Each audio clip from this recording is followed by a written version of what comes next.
Yo quiero invitarles hoy día a considerar un pasaje que está en Juan capítulo 4, en el Evangelio de Juan capítulo 4. Hoy comenzamos, como se los había dicho, a considerar algunos textos que nos ayudan a vislumbrar la obra que el Señor hizo a través de Cristo en favor nuestro.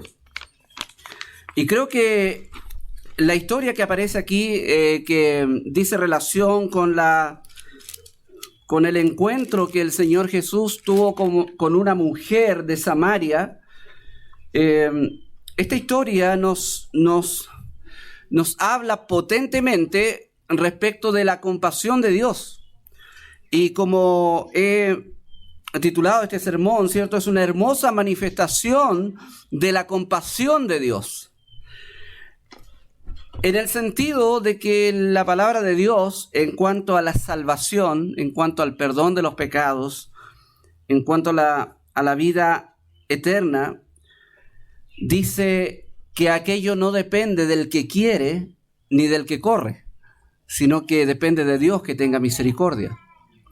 En ese sentido, siempre que un ser humano, tal como aquí pasó con esta mujer, siempre que un ser humano alcanza no solamente el entendimiento del Evangelio, sino que abraza el Evangelio, es por la misericordia de Dios. Debido a que nuestro razonamiento humano permanentemente rechaza la verdad de Dios, ¿ya? Rechaza verdades absolutas, rechaza el Evangelio en sí, ¿ya?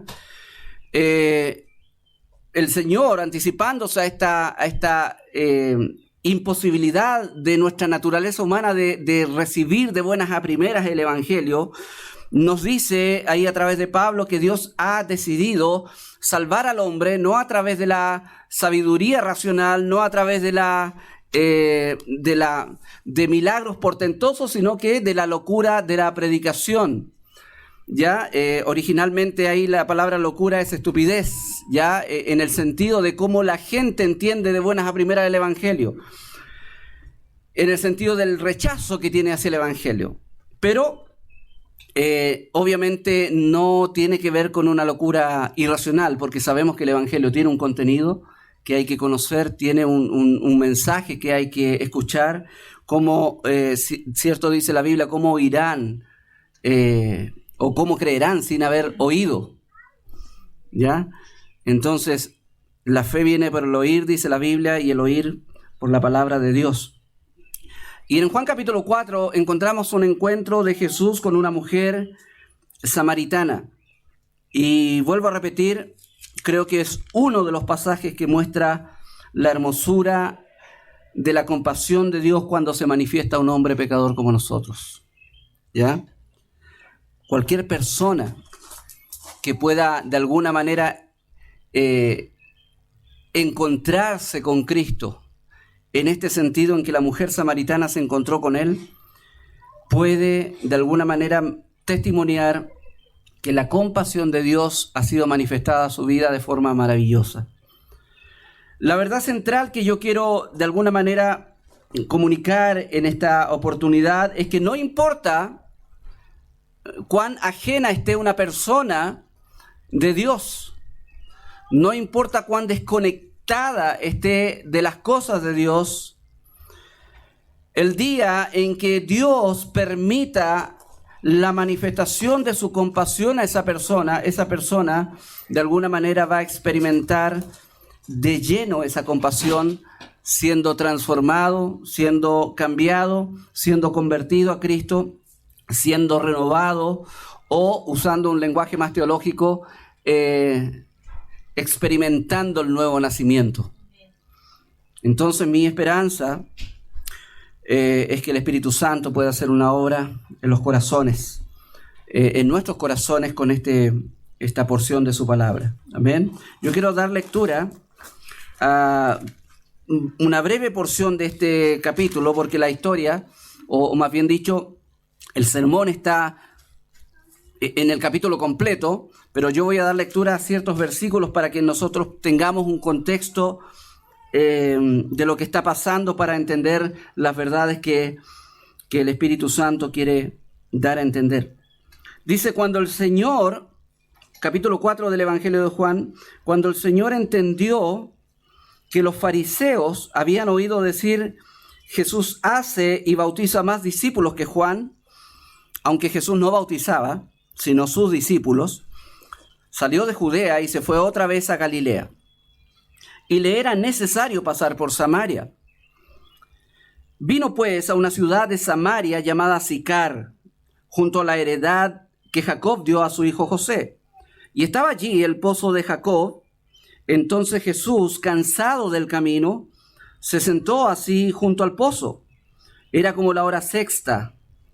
Vino una mujer de Samaria a sacar agua, y Jesús le dijo, dame de beber. Pues sus discípulos habían ido a la ciudad a comprar de comer. La mujer samaritana le dijo, ¿cómo tú siendo judío me pides a mí de beber, que soy mujer samaritana? Porque judíos y samaritanos no se tratan entre sí. Respondió Jesús y le dijo, si conocieras el don de Dios, y quién es el que te dice, dame de beber, tú le pedirías y él te daría agua viva. La mujer le dijo, Señor, no tienes con qué sacarla, y el pozo es hondo. ¿De dónde pues tienes el agua viva? ¿Acaso eres tú mayor que nuestro padre Jacob, que nos dio este pozo, del cual bebieron él, sus hijos y sus ganados? Respondió Jesús y le dijo, cualquiera que bebiere de esta agua volverá a tener sed. Mas el que bebiere del agua que yo le daré, no tendrá sed jamás, sino que el agua que yo le daré será en él una fuente de agua que salte para vida eterna. La mujer le dijo, Señor, dame esa agua, para que yo no tenga sed, ni venga aquí a sacarla. Jesús le dijo, ve, llama a tu marido y ven acá. Respondió la mujer y dijo, no tengo marido. Jesús le dijo, bien has dicho, no tengo marido, porque 5 maridos has tenido y el que ahora tienes no es tu marido. Esto has dicho con verdad. Le dijo la mujer, Señor, me parece que tú eres profeta. Nuestros padres adoraron en este monte y vosotros decís que en Jerusalén es el lugar donde se debe adorar. Jesús le dijo, mujer, créeme, que la hora viene cuando ni en este monte ni en Jerusalén adoraréis al Padre. Vosotros adoráis lo que no sabéis, nosotros adoramos lo que sabemos, porque la salvación viene de los judíos. Mas la hora viene, y ahora es, cuando los verdaderos adoradores adorarán al Padre en espíritu y en verdad, porque también el Padre tales adoradores busca que le adoren. Dios es espíritu, y los que le adoran en espíritu y en verdad es necesario que adoren. Le dijo la mujer, sé que ha de venir el Mesías llamado el Cristo. Cuando Él venga nos declarará todas las cosas. Jesús le dijo, yo soy el que habla contigo. Bueno, la historia sigue en adelante, usted la puede concluir ahí en su lectura personal. Llegan sus discípulos, andaban comprando víveres ahí en la ciudad de Sicar, en el pueblo de Sicar, y volvieron y se extrañaron de que hablaba con una mujer, ¿cierto? ¿Y qué pasa aquí? Ellos nunca intervenían en diciendo, Jesús, ¿qué estás haciendo? No, ellos siempre contemplaban lo que hacía Jesús y se quedaban callados, porque de alguna manera Jesús estaba rompiendo ciertos estereotipos culturales que tenían ahí los judíos, y eso les traía curiosidad a los discípulos por eso, pero no se metían tanto en ese tema, sino que se mantenían callados. Sin embargo, el Señor Jesús no se queda callado, les ayuda a entender el por qué Él está ahí conversando con esa mujer samaritana. Y a saber, por lo que nos dice el versículo 32 en adelante, lo que está haciendo Jesús es cumpliendo su misión. Es cumpliendo su misión. Ahora, figurativamente, él le llama a esa misión su comida. Su comida. Lo más probable es que en contraste con el interés particular que tenían los discípulos en ese momento. Ellos habían ido al pueblo a comprar de comer. Dice que era la hora sexta. Ahora, generalmente en el horario judío, la hora sexta es el mediodía. Sin embargo, la mayoría de los eruditos dicen que aquí Juan ocupa esencialmente el horario romano. Por lo tanto, no sería el mediodía, sino que las 6 de la tarde. Entonces, los detalles de la historia de alguna manera respaldan esta idea de que más bien era en la tarde, ya a las 6 de la tarde que sucedió este evento. En una zona árida, el pozo de Jacob, hoy día existe todavía, pero está rodeado por estructuras, ciertos templos religiosos ahí, toda una serie de cosas, y está cerca de 1 kilómetro donde está el monte Gerizim, al cual se refiere esta mujer. Entonces, pero en ese tiempo era un sitio desértico, eriazo tal vez, si se quiere, en donde solía desarrollarse toda la vida del pueblo de Sicar. Y Jesús se encuentra con esta mujer, samaritana. Ahora, es particular en la historia de Jesús las historias donde se refiere a los samaritanos. ¿Por qué? Porque los samaritanos con los judíos son una especie de Colo-Colo con la Universidad de Chile, ¿ya? Que se pueden ver, pero no se, ¿cómo se dice? Se mastican, pero no se tragan, ¿ya? De hecho, ahí tiene usted discípulos judíos yendo a comprar a los negocios samaritanos, y obviamente ahí tienen que pedir sus víveres, comprar y todo aquello. Sin embargo, por el diálogo que tiene esta mujer con Jesús, realmente, y por el antecedente histórico, realmente los judíos y los samaritanos no se entendían entre sí. Había un aspecto racial fuerte. Los samaritanos, a pesar de que tenían cierto matiz judío en su religiosidad, pero los samaritanos no eran judíos puros de raza, podremos decir, no sé. Porque los samaritanos eran descendientes de una colonización extranjera que tuvo el pueblo de Samaria, cuando el pueblo de Samaria, que era judío, fue llevado cautivo a Siria. Estamos hablando de 700 años antes de Cristo. Y de ahí los asirios colonizaron con pueblos paganos eso que quedó ahí desocupado, y quedaron judíos pobres ahí, y se mezcló no solamente la estirpe judía, podríamos decir, sino que también se mezcló, hubo un sincretismo pero feroz religioso. Se mezclaron las religiones de tal manera que el samaritano, Samaria en sí, era caracterizado por una religiosidad sincrética, mezclada del culto de Jehová con el culto a Moloc, con el culto a Baal, y había todo un sincretismo, una amalgama, una mezcla religiosa indefinida. Y eso era lo que de alguna manera abrazaban los samaritanos. Ahora, no está lejos de parecerse a lo que muchas personas hoy en día profesan. Una amalgama religiosa, una mezcla religiosa, cultural, donde no hay cosas definidas, y muestra de eso, por ejemplo, que todos decimos creer en Dios, ¿ya? Dios es uno solo, y todas estas cosas que intentan unificar de alguna manera nuestras creencias en una sola. Así era el samaritanismo. Por lo tanto, no se entendía desde el punto de vista samaritano que había un Dios, que ese Dios se reveló en las Escrituras, que ese Dios demanda algo del ser humano, que el ser humano debe y es responsable moralmente delante de ese Dios. Esas cosas no se entendían mucho, aunque por lo que la mujer samaritana dice, pareciera que los samaritanos tienen una luz de esperanza en aquel Mesías que la literatura judía dice que va a venir.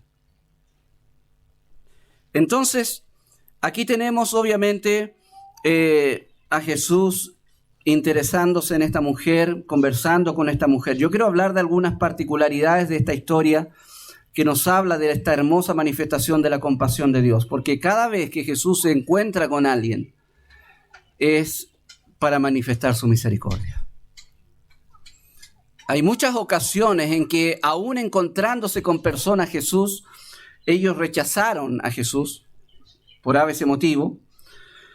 Sin embargo, en cada una de esas oportunidades en que Jesús se entrevista con alguien, es para impartir de su misericordia, es para mostrar de su compasión.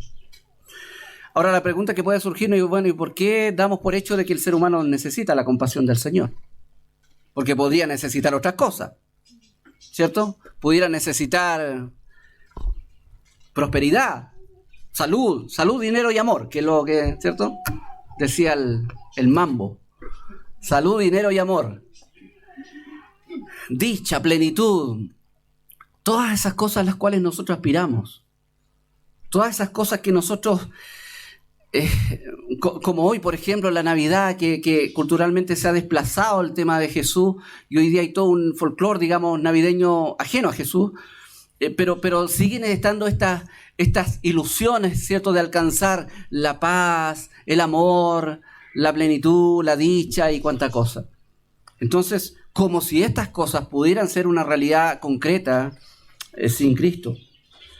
Pero el Señor Jesús, lejos de querer en esta historia enseñar acerca de cómo alcanzar la plenitud de vida, lo que enseña en esta historia es cómo alcanzar la salvación de la vida.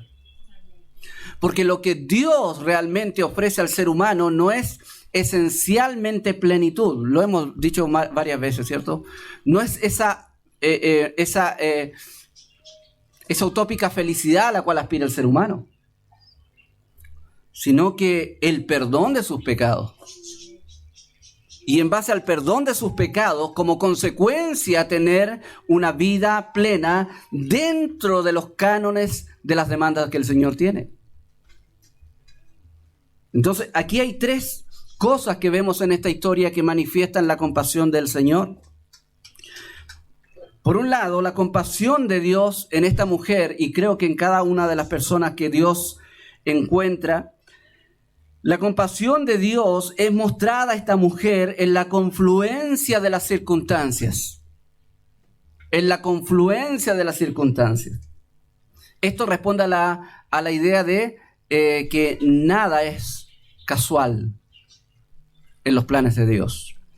También entendemos aquí que la compasión de Dios es mostrada en la comunicación del mensaje de Cristo. El hecho de que Cristo haya tenido la iniciativa de hablar con esta mujer, eso es una muestra de compasión. Y también hay una gran muestra de la compasión de Dios en la revelación de la persona de Cristo a esta mujer. Yo soy el que habla contigo, le dijo. Wow. Entonces, eso es importante. Pero insisto, es la muestra de la compasión de Dios, porque el ser humano necesita la compasión de Dios para poder, de alguna manera, librarse del castigo, de la culpa y de la esclavitud del pecado en la cual el ser humano está. Es necesaria la compasión de Dios. Cuando hablamos de la necesidad de la compasión de Dios para el perdón de pecados, para la redención, estamos hablando también de la imposibilidad que el hombre tiene de alcanzar esas cosas por sí mismo. ¿Me entiende? Entonces, es como la figura que ocupa el Salmo 41, entiendo, si mal no recuerdo, cuando habla de un hombre que está en el fondo del cieno de un pozo. Habla del lodo cenagoso, ¿cierto? Y la figura que ocupa ahí es una noria, un pozo de agua profundo, como este pozo de Jacob, en donde la persona está en el fondo y trata de subir, pero no puede. Y que sus pies están en el lodo, que no le ayuda a sostenerse. Y esto obviamente tipificando al salmista en su desesperación en la vida.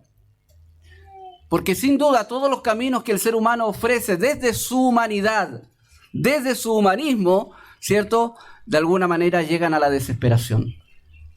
Y eso lo ha comprobado la historia.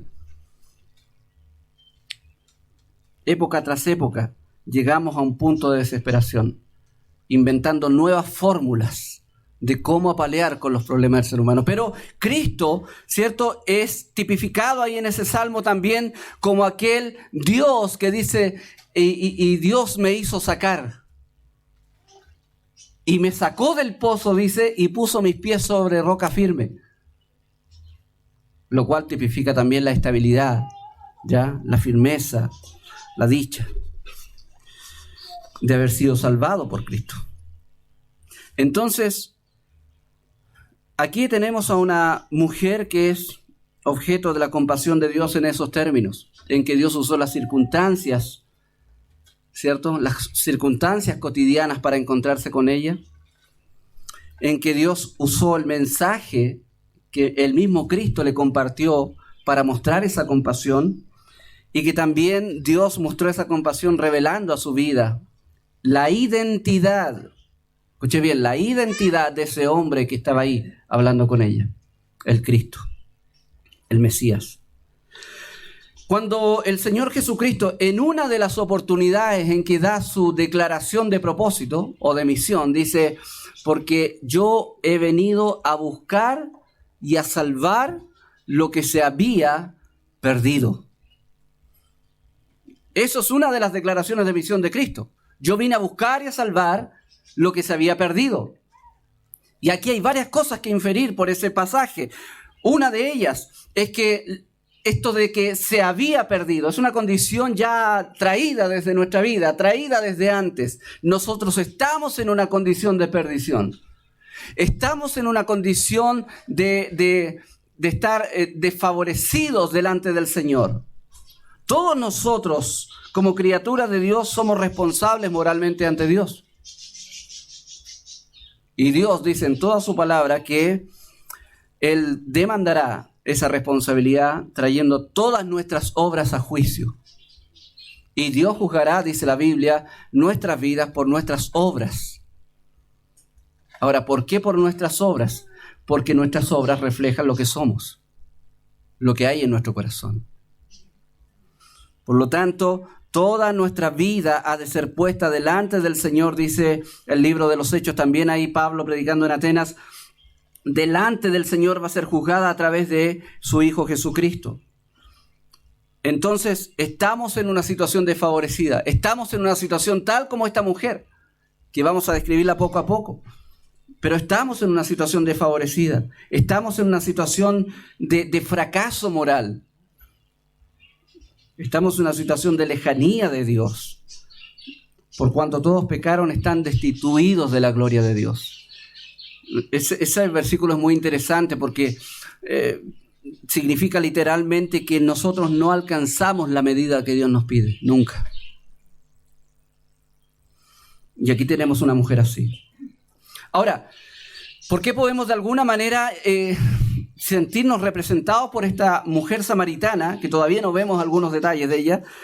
Porque esta mujer representa la típica persona que tiene una base religiosa en su vida, que tiene una experiencia de religiosidad permanente, ella tiene conceptos religiosos, ella tiene lo más probable una práctica religiosa, porque dijo, nosotros adoramos en ese monte, hablando del monte Gerizim. Entonces había una mujer ahí que de alguna manera, aunque no correctamente, adoraba a Dios. Tenemos una mujer que tenía, como dije, cierto conocimiento religioso, ciertos conceptos sobre el Mesías, pero nada de eso podía ayudarle a alcanzar lo que ella necesitaba. De hecho, es más, ella ni siquiera sabía lo que necesitaba, lo cual también representa nuestras vidas. Porque muchas veces nosotros vivimos por años viviendo en este mundo sin entender lo que realmente necesitamos. Y echamos mano a muchas cosas para lograr de alguna manera darle algún camino a esta vida, ¿cierto? Algún propósito, algún sentido.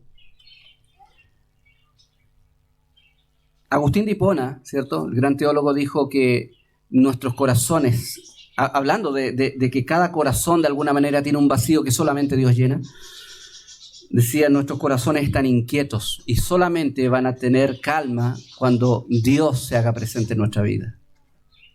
Solamente cuando Dios se haga presente en nuestra vida.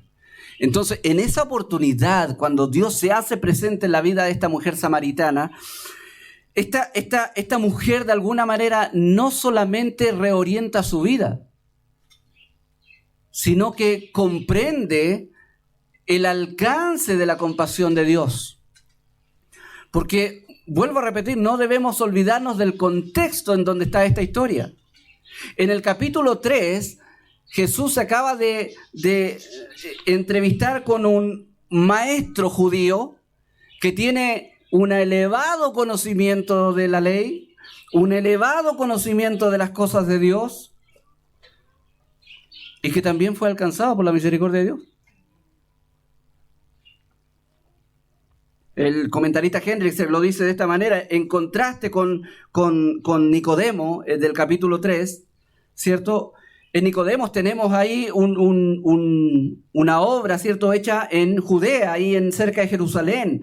Acá en el capítulo 4 nos encontramos en Samaria, un lugar totalmente ajeno a Jerusalén. Aquí en Nicodemos, con Nicodemo, vemos a Jesús frente a un hombre. Acá en Samaria vemos a Jesús frente a una mujer. Allí tenemos a un judío, acá tenemos una samaritana. Dos mundos absolutamente distintos. Allá tenemos un judío con una elevada calidad moral y una potente vida religiosa. Acá tenemos una persona, una mujer con dudosa reputación, de baja reputación, y una vida llena de fracasos y desaciertos. Acá tenemos una vida llena de logros. Pero ambos, no importa el tipo de vida que tuvieran, ambos son objeto de la compasión de Dios. Porque ambos necesitan de la compasión de Dios. Porque ambos necesitan de Dios. Ambos necesitan de Cristo. Entonces, la compasión mostrada en la confluencia de las circunstancias. Dice la Biblia que aquí Jesús tuvo que salir de Judea. Él estaba de paso por ahí. Y dice que le era necesario pasar por Samaria. Para que nos hagamos una idea, imaginémonos que, y no es una idea descabellada, porque las distancias son casi las mismas, prácticamente las mismas, que Judea, está aquí en San Fernando, ¿ya? Galilea está allá en Rancagua, ¿ya? Y Samaria está ahí en Rengo. Esas son las distancias que hay entre Judea o Jerusalén y Galilea. Ahora, la mayoría de la gente, habían 3 rutas, una por la costa, otra por acá, por cerca del río Jordán, y la otra había que pasar por Samaria. ¿Ya? Habían judíos muy celosos de su tradición y religiosidad y nacionalismo judío, que ellos evitaban pasar por Samaria y se iban siempre por el Jordán. Sin embargo, algunos tomaban la ruta más rápida, ya, que era por Samaria. Ahora, la mayoría de los judíos obviamente evitaba pasar por Samaria por un tema de desprecio al samaritanismo. Ahora, no sabemos si realmente Jesús necesitó pasar por Samaria porque específicamente era la ruta más corta y tenía que llegar luego, o por otro motivo. Pero lo más probable es que diga el texto que Jesús necesitó pasar por Samaria por lo que revela después, por la misión que él trae, por encontrarse con esta mujer. ¿Me entiende? Y ahora eso es sumamente importante considerarlo, porque una sola mujer es capaz de mover la agenda de Dios por compasión. Por compasión. Una mujer, así como Nicodemo, un hombre. Lo cual nos ayuda a entender de que Dios está interesado no en los grandes grupos, ¿ya? A ver, corrijo. Dios no está de alguna manera con el interés populista de alcanzar las masas sino más bien de manifestar su compasión individualmente a los pecadores. Ahora, lo precioso de esto es que tal como Nicodemo era un hombre lleno de logros y tuvo que entender que a pesar de eso necesitaba de la compasión de Dios, también esta mujer, pese a todos sus fracasos, también por la misericordia de Dios pudo apreciar de que su esperanza es Dios, es Cristo.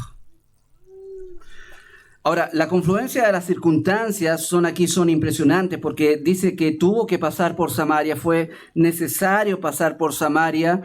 Inmediatamente los discípulos van a comprar ya al pueblo de Sicar porque necesitan víveres. Y en eso viene una mujer samaritana. Entonces uno dice, wow, estas cosas pasan ahí en el momento, son circunstancias que uno no maneja. Nosotros no manejamos las circunstancias. Entonces de pronto Jesús decide no ir a comprar con sus discípulos, decide quedarse ahí porque la Biblia dice que estaba cansado del camino, estaba sediento ya y quedó ahí en el pozo. Ahora, obviamente, por lo que se desarrolla en la historia, esa idea de quedarse ahí no solamente estaba en virtud de que él tenía sed, de que estaba cansado. Obviamente hay un trasfondo espiritual, un interés espiritual. Pero aquí vemos preciosamente, hermanos míos, hermanos en Cristo, cómo Cristo ocupa las circunstancias cotidianas de la vida para comunicar el Evangelio. No son las grandes campañas de evangelismo que ocupó Cristo, es la relación con los otros. Por eso, hermanos míos, no podemos ser personas aisladas en este mundo. Nosotros debemos relacionarnos con la gente del mundo para comunicar el Evangelio. Para comunicar el Evangelio. El evangelismo que Cristo desarrollaba, el evangelismo que los discípulos desarrollaban, era un evangelismo relacional, en donde persona a persona se comunicaba el mensaje del Evangelio, porque ahí se manifiesta un interés.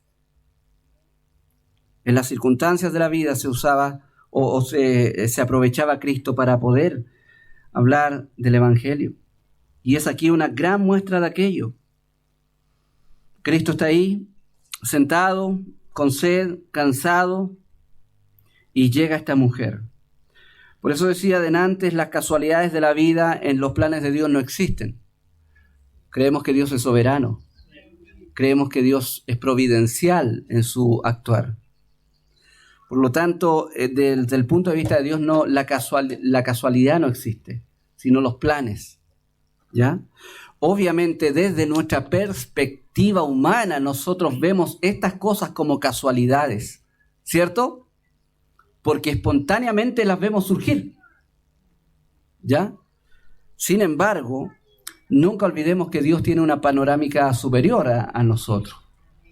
Y no solo eso, sino que Dios tiene una disposición de las cosas. No olvidemos lo que dice José a sus hermanos cuando él se revela quién es, ¿cierto? Ustedes tenían un propósito malo con esto, pero Dios tenía un propósito bueno con esto. ¿Me entiendes? Las mismas circunstancias Dios las usó para llevar bien a ese pueblo.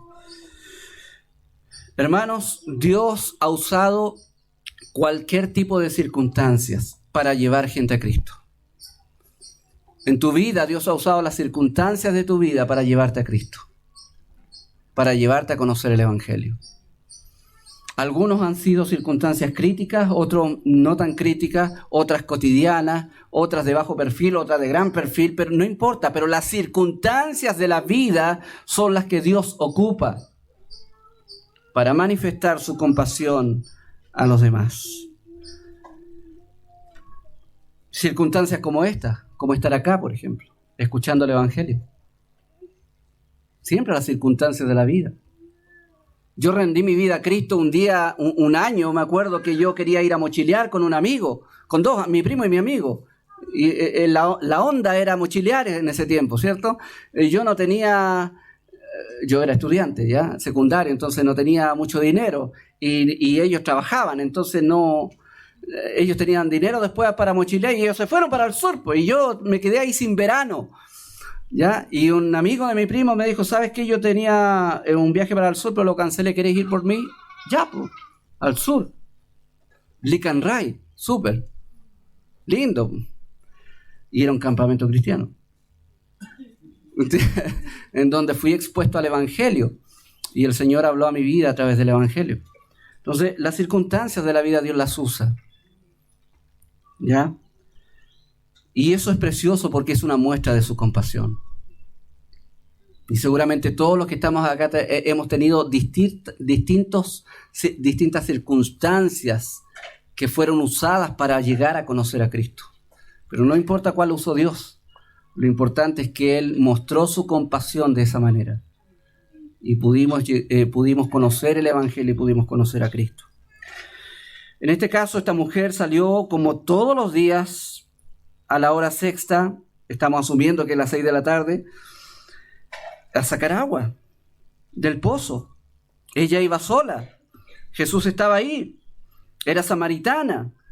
Era impropio, por un lado, por la cultura judía, era impropio que un judío hablara con una mujer públicamente, y máximo si era samaritana.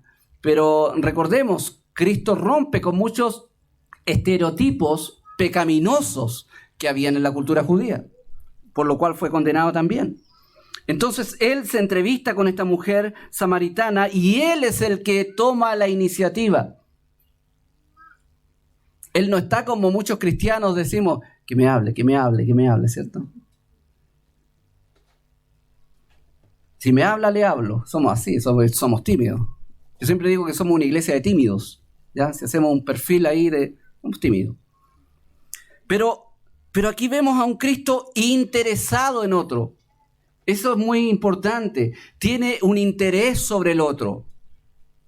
Creo que eso marca la diferencia en nuestra iniciativa para hablar de Cristo a otro.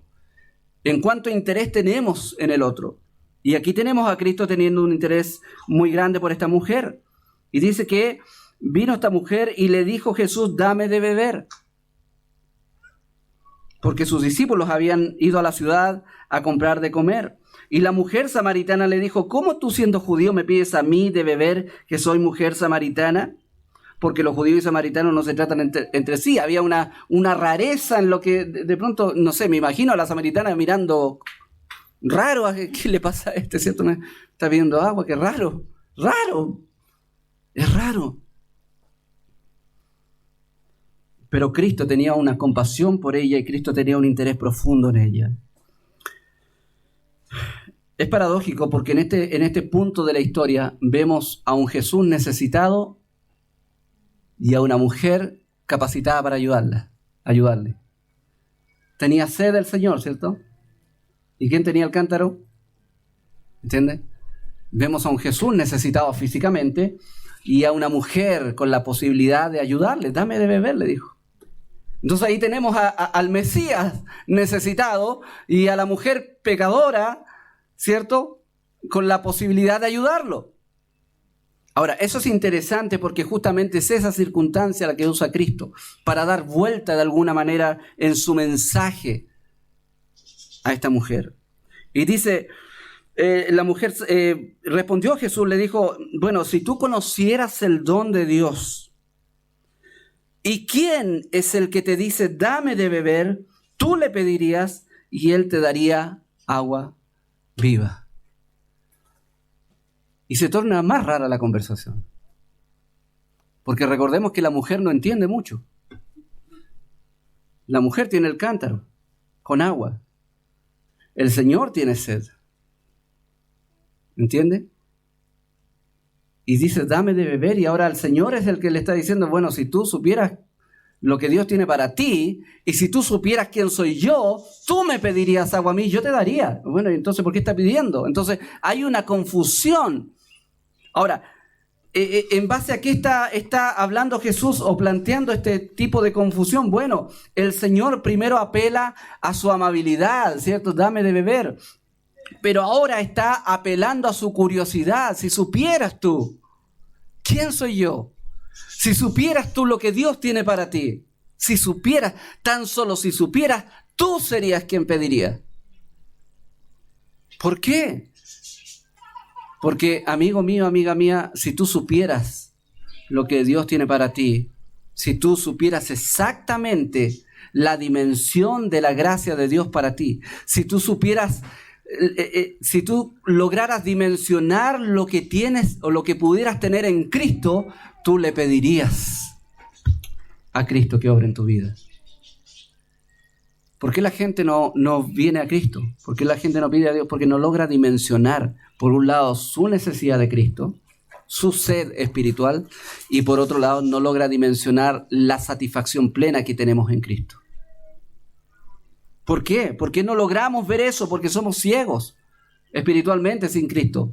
Porque estamos muertos espiritualmente sin Cristo. Porque no logramos discernir las cosas de Dios. Porque las cosas de Dios para nosotros cuando somos inconversos son locura. No se logran discernir concretamente porque se han de discernir espiritualmente. Hay un sinsentido en el Evangelio cuando somos inconversos. Pero cuando somos alcanzados por la gracia salvadora de Dios, entonces cobra sentido todo. Cobra sentido todo. Pero aquí está siendo cautivada ahora por la curiosidad. Si tú conocieras lo que Dios tiene para ti, si tú conocieras quién soy yo, el Señor ahora apela a su deseo de satisfacción y descanso eterno. El que bebiere, dice en verso 13, respondió Jesús, le dijo, cualquiera que bebiere de esta agua, del agua del pozo, volverá a tener sed. Sin embargo, el que bebiere del agua que yo le daré, no tendrá sed jamás. Está despertando de alguna manera el interés espiritual. Ahora, es necesario que entendamos que a esta altura del diálogo la mujer está entendiendo que Jesús va para otro lado con su discurso, con sus argumentos. Porque el verso 11 dice, la mujer le dijo, no tienes con qué sacar el agua, Señor, el pozo es hondo. Hasta ahí la mujer está conectada con lo terrenal. Piensa que Jesús está hablando de un agua material. A lo mejor al fondo del pozo hay agua de manantial y a lo mejor tiene como sacarla, no sé, pero ¿de dónde? No le veo un tarro, no le veo cuerda. Señor, ¿de dónde tienes para sacarla? ¿Acaso tú eres mayor que nuestro padre Jacob? Y es ahí cuando le responde, cualquiera que beba de esta agua que yo te estoy pidiendo, va a volver a tener sed. Pero si tú bebes del agua que yo te estoy ofreciendo, nunca más vas a volver a tener sed. Si no, dice, que el agua que yo le daré será en él, en la persona que recibe esa agua, una fuente de agua que salte para vida eterna. La frase fuente de agua significa un manantial.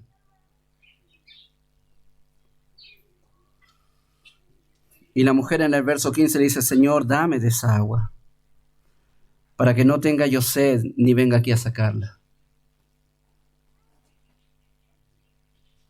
Y aquí el Señor está, obviamente, exponiendo más y más la necesidad de esta mujer.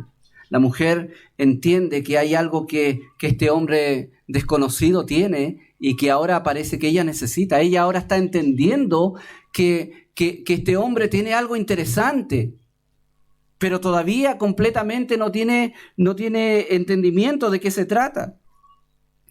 Pero no solamente el Señor apela a su amabilidad o a su curiosidad, sino que ahora apela a su conciencia.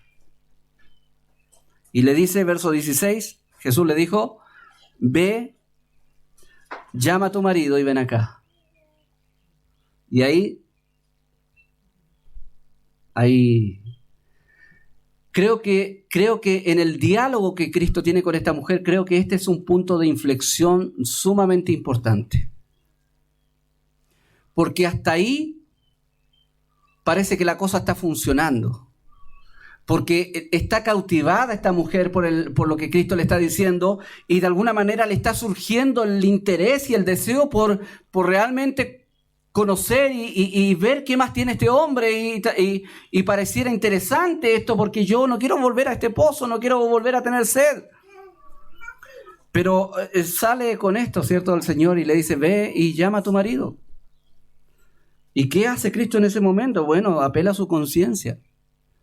¿Y por qué el Evangelio? ¿Por qué Dios quiere apelar a la conciencia de un pecador? Porque es imposible es imposible que tú logres alcanzar el perdón de tus pecados si no reconoces tu pecado.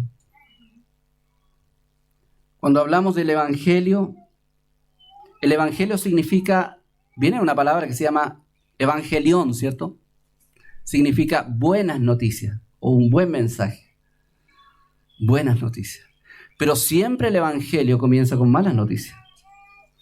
O de otra manera, son buenas noticias en el sentido de que hay una mala noticia. ¿Cierto? No hay pan. No hay almuerzo, hermano Juan Carlos, ¿cierto? Y de pronto no hay almuerzo y no hay almuerzo, pucha, ayuno. Y de pronto llega alguien, hermano, llegó alimento. Ay, buenas noticias. ¿En virtud de qué son buenas noticias? Porque estábamos en un panorama fome, por cierto, no había para comer. En ese sentido el Evangelio es una buena noticia, porque vienen a refrescar nuestra alma. Esa noticia viene a darnos esperanza, a darnos luz de cómo salir de nuestro gran problema. El gran problema del ser humano no es económico, no es social, no tiene nada que ver con esto. El gran problema que el ser humano tiene es con Dios. Porque pobres y ricos vamos a morir. Sea como seamos como seamos, ¿cierto? Vamos a morir. El tema es cómo nosotros vamos a enfrentar nuestra responsabilidad moral delante de Dios. Y esta mujer es de alguna manera puesta en evidencia por las palabras de Cristo. Tráeme a tu marido. ¿Y qué le dice ella? Respondió la mujer y le dijo, Señor, no tengo marido. ¿Ya? Y es una respuesta media, ¿cierto? Ella no le declara toda su vida, pero le dice, no tengo marido, Señor, ¿cómo voy a traerlo? Y Cristo le dice, bueno, has dicho lo correcto. No es mentira que ella no tiene marido. Pero aunque está diciendo la verdad, no es un panorama alentador, porque Cristo le revela su verdad, le dice, bien has dicho, no tengo marido. ¿Por qué? Porque has tenido ya 5 maridos. Y con el que ahora vives no es tu marido. ¿Entiendes? Ahora, ¿cómo entender? Eso a la luz del panorama actual tal vez no es muy escandaloso, ¿cierto? Pero en el contexto antiguo del judío, incluso el samaritano, esto realmente daba luz de una mujer no solamente llena de fracasos en la vida, sino que llena de inmoralidad, por ejemplo. Sumida en la inmoralidad. Porque de alguna manera había tenido 5 maridos. Eso implica la idea de que ya 5 veces había sido divorciada. Y generalmente el divorcio en los tiempos de Cristo eran por tontera, ¿ya? Pero generalmente era por el rechazo que el esposo tenía hacia la mujer. Era un tema bien cultural fuerte ahí. Entonces, lo que da cuenta del panorama de esta mujer es que sin duda era una mujer que estaba sumida en una vida llena de fracasos, llena de errores, llena de dilemas morales. Pero vivía. Y ahí estaba con su cántaro yendo a la casa. Y ahí estaba con su vida. Ahí estaba con su religiosidad. Ahí estaba con la normalidad de su vida. Ahí estaba con la cotidianeidad de su vida hasta que apareció en su vida Cristo. Pero no podemos dejar de pasar esto, que Cristo quiere hacer una obra en tu corazón, quiere hacer una obra en tu vida, quiere darte el perdón de tus pecados, quiere darte vida eterna. Él puede cambiar tu corazón, Él puede cambiar tu vida, Él puede hacerte nacer de nuevo. Todas esas son promesas del Evangelio. Sin embargo, estas cosas no pueden suceder a menos que tú reconozcas tu pecado. Tú reconozcas tu condición delante de Dios. Y ese es el por qué Jesús le dijo, llama a tu marido. La verdad es que Jesús no tenía el interés de que el marido fuera. El interés de esa pregunta es, delatar su corazón. Es como pasó con el joven rico, ¿cierto? Estaba todo maravilloso, hasta que le dijo el Señor, bueno, te falta una cosa, anda y vende todo lo que tiene y dáselo a los pobres. ¿Realmente Jesús quería que a través de ese método consiguiera la salvación? No. ¿Qué quería conseguir Jesús? Que su corazón empezar a latir, decir, no, wow, esto. Y de hecho, él se fue triste, porque era demasiado lo que tenía. Entonces, lo que Dios quiere, tal como lo hizo Cristo, es apelar a tu conciencia. Y que tú, de alguna manera, por la obra del Espíritu Santo, reconozcas tu pecado delante de Dios. Le dijo la mujer, me parece que tú eres profeta. Nuestros padres adoraron en este monte y ahí empezó un diálogo un poco religioso. De alguna manera trató de cautivar a Cristo hablando de cosas religiosas. Mira, ustedes hacen esto, nuestra iglesia hace esto otro. ¿Qué es lo correcto? Pero la verdad es que esas discusiones teológicas no distrajeron a Jesús del enfoque que él quería tener. De hecho, le dijo, va a llegar el día en que ningún lugar físico será el centro de adoración, sino el corazón del ser humano. Entonces, es ahí cuando Cristo comienza a revelarse a esta persona. Dice Jesús, mujer, créeme que la hora viene cuando ni en este monte ni en Jerusalén van a adorar al Padre, sino que los verdaderos adoradores adorarán al Padre en espíritu y en verdad. Dios traslada en ese momento, Cristo traslada la adoración verdadera al corazón del creyente. No importa, y eso implica una cosa, no importa si tú vas a la iglesia, a tal o a cual iglesia, no importa. Lo importante es cómo está tu corazón delante de Dios, cómo está tu vida delante de Dios. Le dijo la mujer, verso 25, sé que ha de venir el Mesías llamado el Cristo. Cuando Él venga nos declarará todas las cosas. Y Jesús le dijo, yo soy el que habla contigo. Ahora, estas palabras, yo soy el que habla contigo, dentro del diálogo son interesantes, pero hablando de toda la Biblia toman mayor interés. Porque esta frase, yo soy, era la exclusiva declaración del Dios del Antiguo Testamento. Yo soy el que soy.